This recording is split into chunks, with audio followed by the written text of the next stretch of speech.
Hi friends, media ಜಗತ್ತಿಗೆ ಸ್ವಾಗತ. Friends, ಈ ಬಾರಿ ಎಂಎಲ್ಸಿ ಚುನಾವಣೆಯಲ್ಲಿ ಕಾಂಗ್ರೆಸ್ನ 5 ಮತ್ತು ಬಿಜೆಪಿಯ 2 ಸೇರಿ ಒಟ್ಟು 7 ಮಂದಿ ಗೆದ್ದಿದ್ದಾರೆ.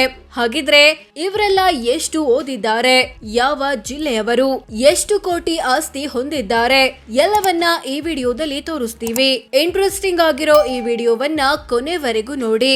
BK ಹರಿಪ್ರಸಾದ್ ಕಾಂಗ್ರೆಸ್ ಎಂಎಲ್ಸಿ ಆದ ಇವರು ಬಿಕಾಂ ಪದವಿ ಪಡೆದಿದ್ದಾರೆ.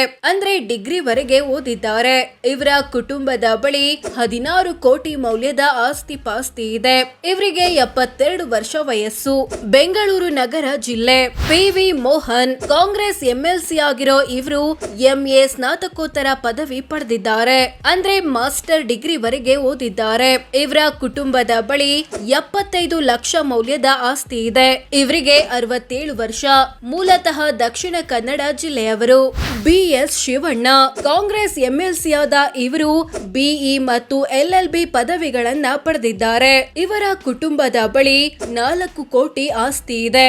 ಇವರಿಗೆ 65 ವರ್ಷ.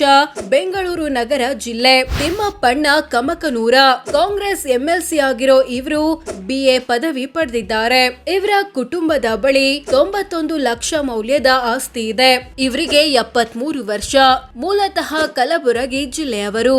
ವಿನಯ್ ಕಾರ್ತಿಕ್ ಕಾಂಗ್ರೆಸ್ ಎಂಎಲ್ಸಿ ಆದ ಇವರು ಬಿಕಾಂ ಪದವಿಯನ್ನ ಕಂಪ್ಲೀಟ್ ಮಾಡಿಲ್ಲ. ಇವರ ಕುಟುಂಬದ ಬಳಿ ಬರೋಬ್ಬರಿ 107 ಕೋಟಿ ಆಸ್ತಿ ಇದೆ. ಇವರಿಗೆ 52 ವರ್ಷ. ಬೆಂಗಳೂರು ನಗರ ಜಿಲ್ಲೆ.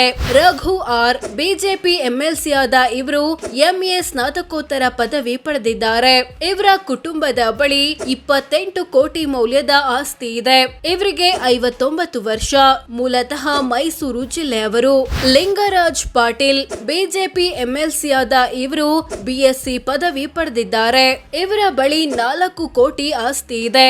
ಇವರಿಗೆ 66 ವರ್ಷ. ಮೂಲತಃ ಧಾರವಾಡ ಜಿಲ್ಲೆಯವರು.